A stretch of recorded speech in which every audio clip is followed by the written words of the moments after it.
and a Fort Wayne golfing legend, Scotty Pieri, joins us here on the show. He's a Hall of Famer in the Fort Wayne golf area. So, Scotty, what has stood out to you over the first 3 days? Has there been anything significant that has stood out to you? Obviously, you can talk about the leaderboard, but what has been the overarching theme of this year's Masters to you so far? Yeah. Well, good, fellas. It's nice to be here. It's good seeing both of your faces. It's always fun to check you out. I saw DC roaming the sidelines of high school football over the high school football season. So it's good to see you, DC. But you know what? I think the overriding theme in golf today, and we're seeing it at the Masters, is how much firmer, faster, how much tougher they're making the golf courses these days. And it makes it fun because it makes it volatile. Listen, Rory yesterday, I don't think anybody would have thought that he would have shot over par yesterday.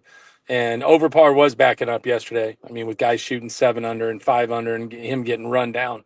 So I think that's probably the theme of the week right now, is that Rory got a 6-shot lead and it was gone on the 11th hole in day 3. So I don't like his chances today coming off that. Now he's going to have to get off to a good start. If he gets off to a good start, maybe it'll change a little bit. There's some guys playing really well, and nice of you to go out on a limb and take Scotty Scheffler, DC, by the way. That's a flyer of a pick, but everybody had Scotty Scheffler, I'm sure. So, but Cam Young's a good pick going into that's a no-brainer as well. So anyways, yeah, it's going to be a fun Sunday. It's always fun. Back 9 is the best 9 holes in golf, and there's no question about it, on television, and everybody, have a watch.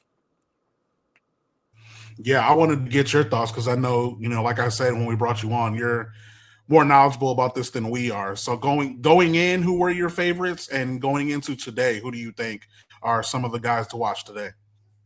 So I got into a pool, a rather large one. My buddy Gary Johnson puts on every year, and so I'll just tell you who I had in there. And I probably won't get everybody right, but up near the top of the leaderboard, I had Scheffler, I took Burns, I took Rose, I took Fleetwood.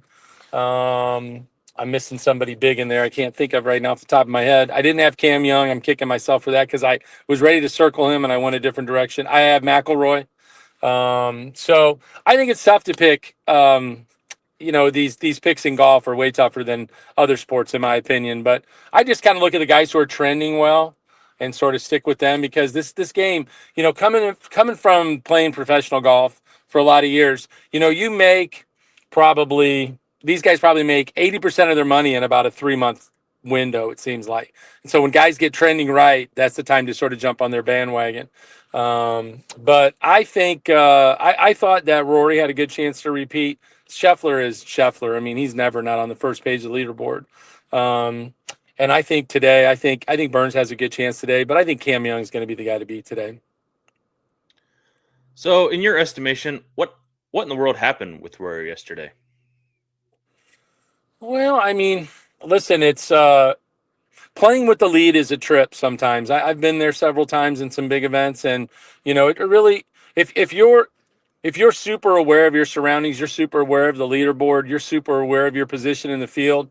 I mean, there are days that you just get watching that too much. I felt he was probably too aware of all of that, in my opinion.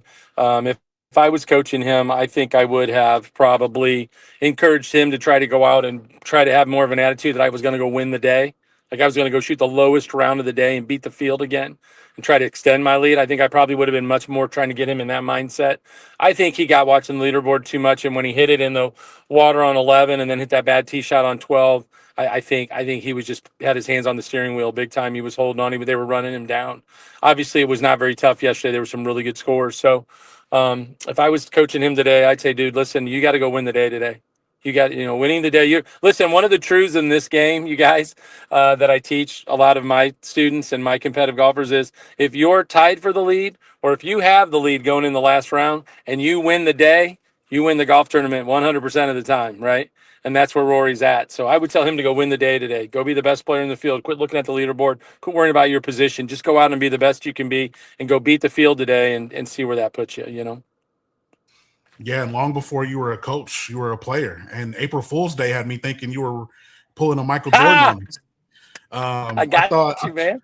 I thought Scotty P was making a return. But before we go to you're you giving back to the game and training these these kids and training Yeah. these new golfers.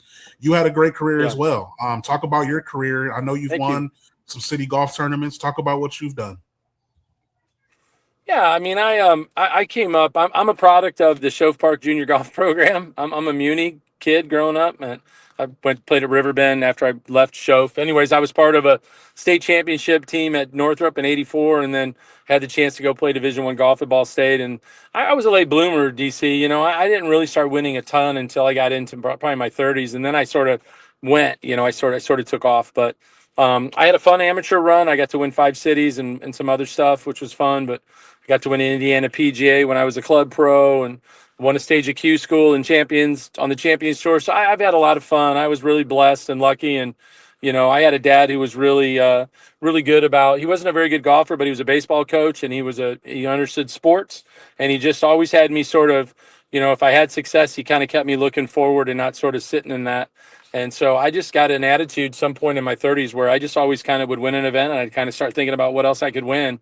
And it just it snowballed into a good career. And I appreciate you saying all those nice words. And when I put down the clubs from playing, I didn't have a really hard time doing it. I'm pretty proud of what I've done and pretty satisfied. Would have loved to play more on tour, but I've been inside the ropes 6 times between the PGA Tour and the Champions Tour. It was just an absolute blessing for sure.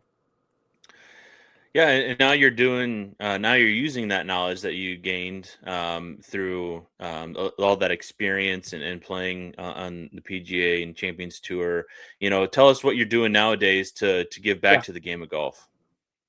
Yeah, so in 22, my wife Holly's doing just fine, but Holly got cancer in 22, and so I came back off the road, and I could kind of feel things slowing down. So at the end of 22, I went to Q School, and I missed getting to Q School by a shot, the finals of Q School where we hand out tour cards by a shot. And I came home and I said, I'm done with the road. I want to come home, and so I kind of felt like I shifted into the last part of my career, which is really probably giving back more. But I taught the game for 6 years full time back in the early 2000s when I was a club pro. I was kind of known as a teacher, but I had moved away from teaching. But somewhere around 23, I fell back in love with teaching the game, and so I teach all levels of the game. I watched a lady 2 days ago hit her first golf shot in my suite. I mean, I love teaching beginners. I love teaching competitive golfers. I'll work with some other pros. I've got a beautiful suite on the southwest side of town at the Jefferson Crossing Mall, which is part of the Mitchell's Best in Entertainment venue. Our room is called the Golf Loft. It's a beautiful room. If you've never been there, I highly recommend you guys visit us on West Jefferson Boulevard. And then, PieriGolf.com is where I promote my teaching, and I'm back teaching the game full time. And I'm not sure I've been this happy in a long time. Yeah. So talk about how people can, because you mentioned you teach beginners, you teach people that, may know a little bit more. So how do people approach that? How can people approach you and say, hey, and get in touch with you and say, hey, I'd really like some lessons. What can they do to go about that? Yeah, thanks for asking that. So, social media is so great. Scott Pieri, golf. My last name's spelled Pieri. If I'm not, I put Scotty P on there. I probably should put my whole name. But anyway, Scott Pieri Golf on Facebook. You can and you can find me there easily. Message me, and then I've got Pieri Golf, PIERIGOLF.com. We'll go straight to my website. Has all my rates, has all my information. You can reach out to me there. I'll reach back. It'll hit me a little notification, and then it's just about us getting together. I teach outdoors at Brookwood, Cobblestone, Riverbend. Colonial Oaks, which is probably more of a putting place for me. But I've got a lot of options outdoors, and I've got this unbelievable state-of-the-art learning center at the Golf Loft. And so lots of options, lots of easy to get a hold of me. I teach 7 days a week. I love helping folks. I love seeing people get better. I love watching competitive golfers, high school, college, juniors, chase their dreams. And that's what I get up every morning to do, is help them do what I did, which was go follow this game and see how good they could get. All right, Sky, before we get you out of here today, who's putting on the green jacket later this afternoon? I find it hard to go against Cameron Young just based on his trending, right? He's won the Players. He's doing it again. he got off to a bad start. It's different, right? He and Rory are at the same number, but Rory had this great start. There's all this build up to him. He has this big letdown in round 3. Cam Young plays, not very good the first day, holds on, starts building, plays a great round yesterday. I like his momentum. I would say Cameron Young is probably the favorite, but I'm going to give you my sleeper here that I'm going to be, who is going to be my pick. I think Sam Burns is going to win his first major, and he's going to put the green jacket on today, and his career is going to go like that. That is my guess. That is my prediction today. All right, we'll see Let's that go. probably around 7, 8 o'clock tonight. We'll find out who is going to be putting on the green jacket. That is Scott Pieri, Fort Wayne Golf Hall of Famer, joining us here on the show. Scotty, thank you so much. It's been a long time, and hopefully we get to do it again sometime soon. All right, guys, I'll come on anytime you invite me. I love you both. DC, great seeing you, my friend. You guys have a great day.